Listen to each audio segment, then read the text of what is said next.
रासलीला का प्रारंभ और श्री कृष्ण की काम विजय। रासलीला के 3 सिद्धांत हैं। इसमें गोपी के शरीर के साथ कुछ लेना देना नहीं है, इसमें लौकिक काम नहीं है, और यह साधारण स्त्री पुरुष का नहीं, जीव और ईश्वर का मिलन है। शुद्ध जीव का ब्रह्म के साथ विलास ही रास है। शुद्ध जीव का अर्थ है माया के आवरण से रहित जीव। ऐसे जीव का ही ब्रह्म से मिलन होता है। सुखदेव जी कहते हैं, इस लीला का चिंतन करना है, अनुकरण नहीं। श्रृंगार और करुण रस का ऐक्य सिद्ध करना प्रधान रूप से आवश्यक है। पति के वियोग में छटपटाती पत्नी की भांति ईश्वर के वियोग में जीव छटपटाता है। ऐसा बताना ही रासलीला का हेतु है। ठाकुर जी के विरह में जिसकी काया तप्त नहीं हुई है, उसे वे मिल नहीं पाते। उस आतुरता का यथार्थ वर्णन करने के लिए ही श्रृंगार रस का आश्रय लिया गया है। रास में आत्मा और परमात्मा का निर्लेप निर्विकार मिलन है। श्री कृष्ण की यह काम विजय लीला है। शरद ऋतु की पूर्णिमा की रात्रि आ गई। भगवान अपि ता रात्रि शरदोत्व फुल्ल मल्लिका। रासलीला काम लीला नहीं है, यह तो काम विजय लीला है। श्री कृष्ण के पास काम जा ही नहीं सकता। लौकिक का आभास होने पर भी यह क्रिया काम विकार रहित है। श्रीधर स्वामी इसे काम विजय लीला कहते हैं। ब्रह्मादि जय संरूढ़ दर्प कंदर्प दर्पहा जयति श्रीपतिर गोपो रास मंडल मंडित। श्री कृष्ण कोई सामान्य देव नहीं, साक्षात परमात्मा है। उन्होंने अपनी लीलाओं के द्वारा सभी देवों का पराभव किया। वत्स लीला में ब्रह्मा का गर्व उतार दिया। ब्रह्मा से उन्होंने कहा, आप पंच महाभूत के सहारे जगत का निर्माण करते हैं, मैं संकल्प मात्र से जगत का सर्जन करता हूँ। भगवान को सृष्टि की रचना करने के लिए किसी भी वस्तु की आवश्यकता नहीं है। संकल्प मात्र से उन्होंने गोप बालकों और बछड़ों का निर्माण किया था।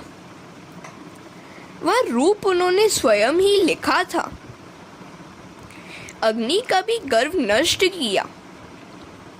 इंद्र का अभिमान भी गोवर्धन लीला में उतारा गया। वरुण देव का भी पराभव किया। ब्रह्मादि देवों की पराजय हुई तो कंदर्प कामदेव का अभिमान जाग उठा कि अब तो मैं ही सबसे बड़ा देव हूँ। उसने कृष्ण के पास जाकर मल्ल युद्ध का प्रस्ताव रखा। काम का एक नाम मार भी है, उसे सभी मारते हैं। कृष्ण ने कामदेव से पूछा, शिवजी ने तुझे भस्मीभूत कर दिया था, यह क्या भूल गया है तू?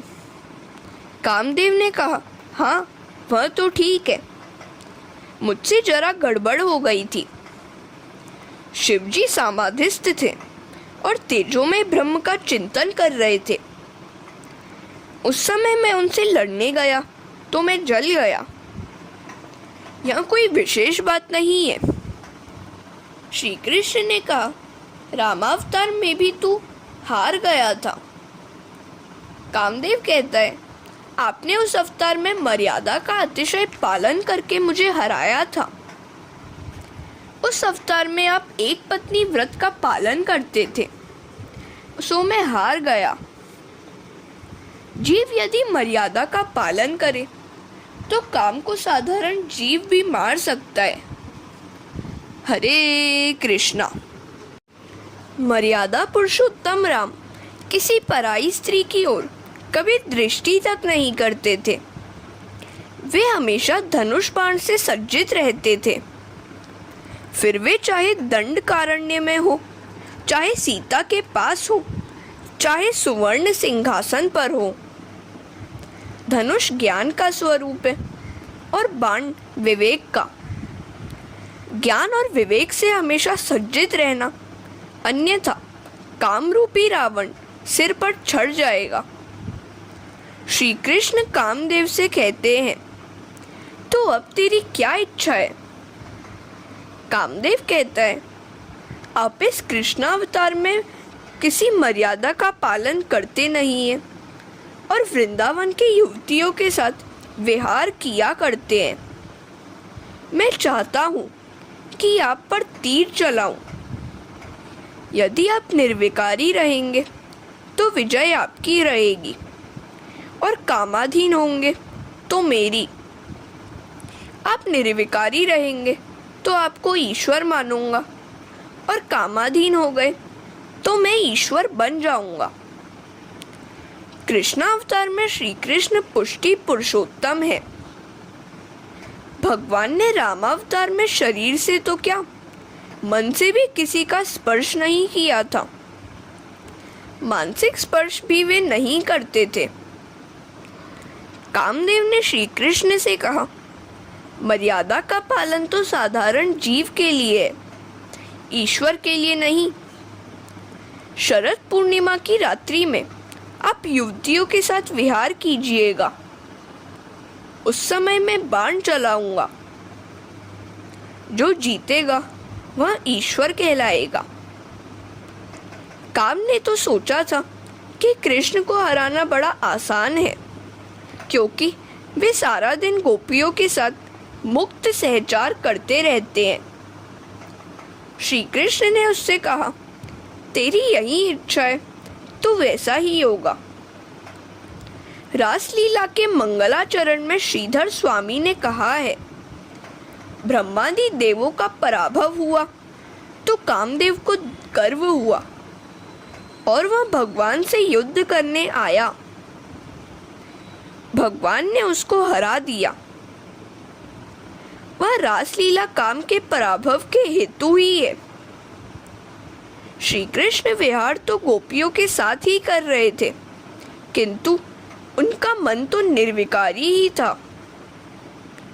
वन में किसी वृक्ष के नीचे एकांत में समाधिस्थ होना, संयम का पालन करना, काम को हराना कोई विशिष्ट बात नहीं है, किंतु श्री कृष्ण ने तो अनगिनत सुंदरियों के साथ रहकर काम का पराभव किया। काम ने धनुष बाण फेंक दिए और श्री कृष्ण की शरण ली। इसी से श्री कृष्ण का एक नाम मदन मोहन है। श्री कृष्ण तो योग योगेश्वर हैं। काम ने प्रायः सभी को हरा दिया था, सो उसका गर्विष्ठ होना साहजिक था। रासलीला में भगवान ने उसके गर्व का भी नाश कर दिया। देवी भागवत में व्यास जी कहते हैं कि एक बार वे भी कामाधीन हुए थे। पराशर ने 60,000 वर्ष तक तपश्चर्या की। वे एक बार यमुना पार कर रहे थे, तब नाव खेती हुई मल्लाह कन्या मत्स्यगंधा का सौंदर्य देखकर वे मोहित हो गए। उन्होंने उस कन्या का हाथ थामा।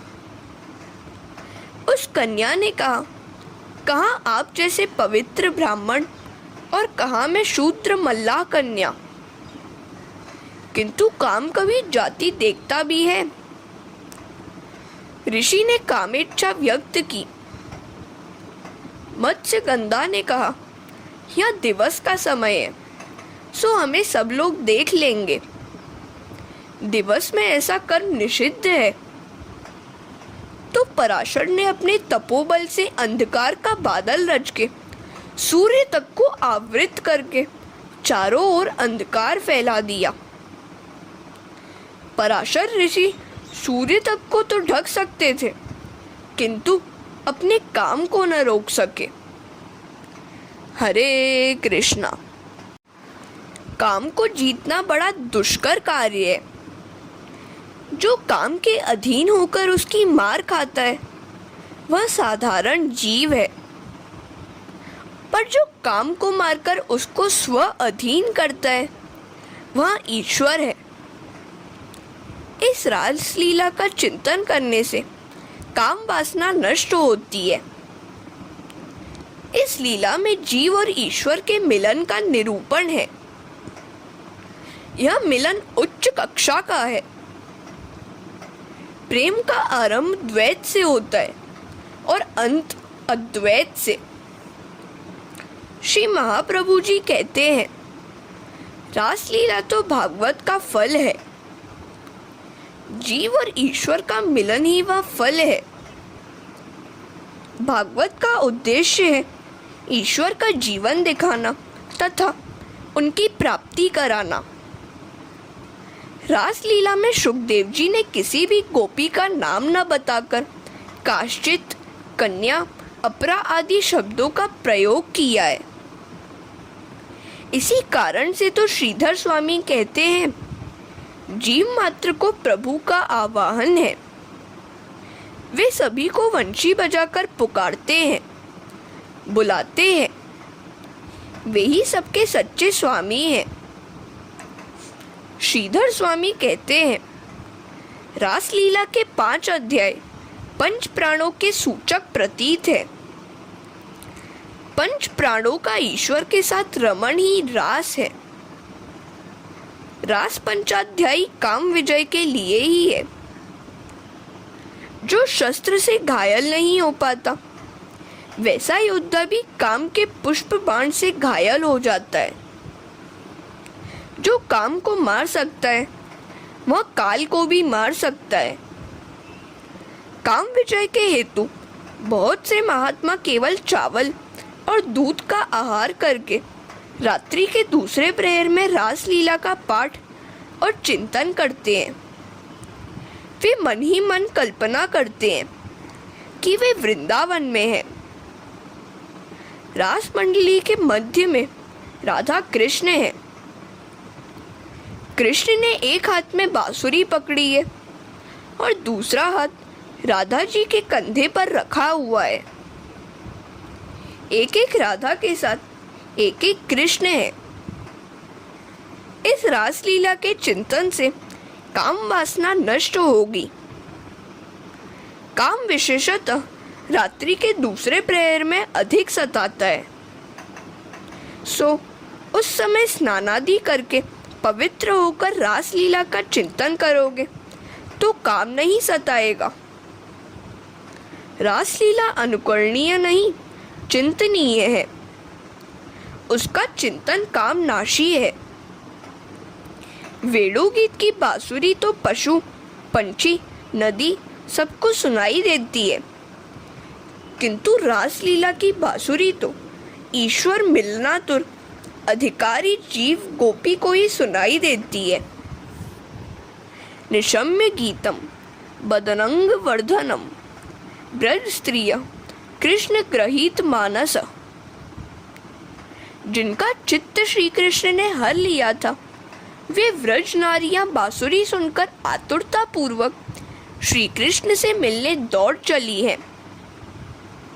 गोपियां अपने सांसारिक कार्यों को एक ओर छोड़कर भगवान से मिलने दौड़ती हैं।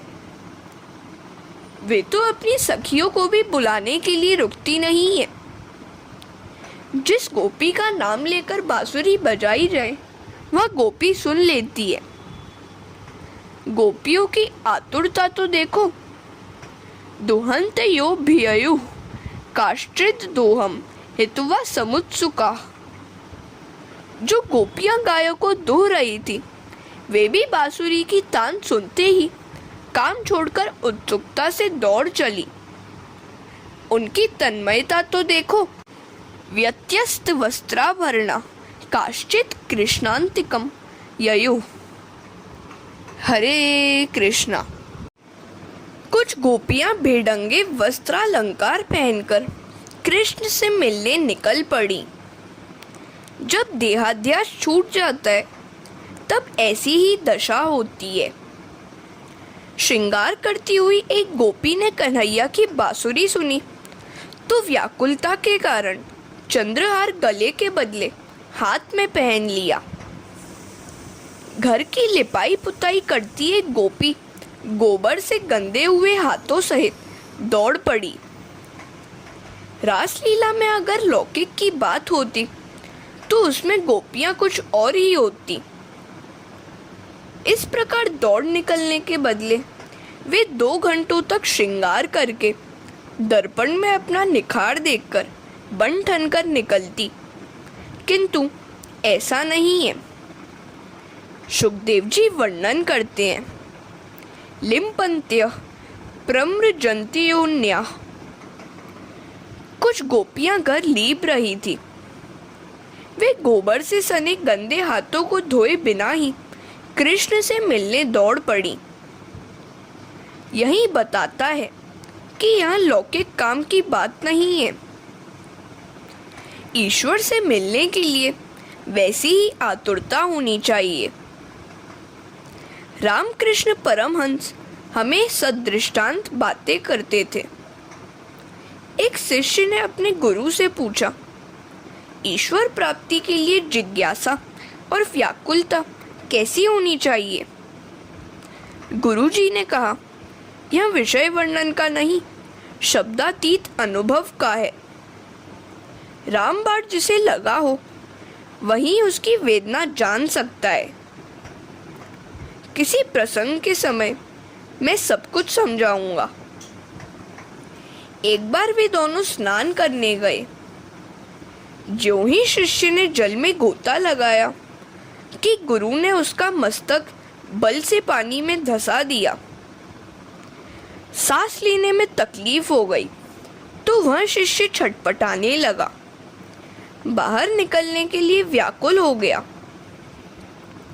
गुरु ने हाथ उठा लिया तो शिष्य ने पानी से ऊपर उठकर चैन की सांस ली। गुरु ने पूछा, कैसा रहा अनुभव? शिष्य ने कहा, अरे मेरे तो प्राण ही निकले जा रहे थे। लगता था प्राणवायु के बिना मैं मरने ही जा रहा था। गुरुजी ने कहा, हाँ, तो ईश्वर को प्राप्त करने के लिए भी वैसी ही छटपटाहट, तड़प, व्याकुलता, आतुरता की आवश्यकता है। ऐसा होगा तभी ईश्वर मिलेंगे। मीराबाई ने कहा है, तुम देखिया बिन कल न परत है, तड़प तड़प जिवजासी। रासलीला कोई साधारण स्त्री की नहीं, देहबान भूली हुई, देहाध्यास से मुक्त स्त्री की कथा है। देहाध्यास नष्ट होने पर प्रभु की चिन्मयी लीला में प्रवेश मिलता है। गोपियों को रिश्तेदारों ने रोका, किंतु वे कब रुकने वाली थी? उनका मन मनमोहन ने जो मोह लिया था। सूरदास कहते हैं, मोहन मन मोही लियो, ललित बेनु बजाई री, मुरली धुनी श्रवण सुनत, बिबस भई माई री, लोक लाज कुल की मर्यादा बिसराई री, घर घर उपहास सुनत, नेकू ना लजाई री, जल तप वेद अरु पुराण, कुछ ना सुहाई री, सूरदास प्रभु की लीला, निगम नेति गाई री। गोपी के हृदय का यह शुद्ध भाव है। गोभी इंद्रिय भक्ति रसम पिबती इति गोपी। इंद्रियों द्वारा जो भक्ति रस का पान करे वही गोपी है। हरे कृष्णा। घर में रहकर भक्ति करना आसान नहीं है। अपनी पत्नी के प्रति भी मातृभाव रखा जा सके तभी घर में रहकर भक्ति की जा सकती है। भक्ति की तन्मयता में स्त्री पुरुष का देहभान मिटना ही चाहिए। दर्शन के समय अपना स्त्रीत्व और पुरुषत्व का भान भूल जाए वही गोपी है। जब तक देह का भान है मन में से काम निकलता ही नहीं है। ये गोपियां कौन थी? जब ऋषि मुनि हजारों वर्ष तक तपश्चर्या और ब्रह्म चिंतन करते रहने पर भी मन में बसे काम को मार न सके, तो उस काम को श्री कृष्णार्पण करने की इच्छा से गोपियों का अवतार लेकर गोकुल में आ बसे। इनमें साधन सिद्धा, ऋषि रूपा, श्रुति रूपा, स्वयं सिद्धा, अन्य पूर्वा, अनन्य पूर्वा आदि कई प्रकार की गोपियां थी। सांसारिक भोगों का उपभोग करने के पहले जिसे वैराग्य आ जाता है, वह अनन्य पूर्वा गोपी है। केवल वृक्षों के पत्ते खाने वाले तपस्वी ऋषि को भी काम सताता है, तो जीव के लाड़ करने में ही लगे रहने वाले हम जैसे साधारण मानव की तो चर्चा ही क्या है। तपश्चर्या और योग साधना करने वाले ऋषि थक हार कर अपना काम कृष्णार्पण करने के लिए गोपी बनकर आए। ईश्वर को काम अर्पण करके निष्कामी बनो।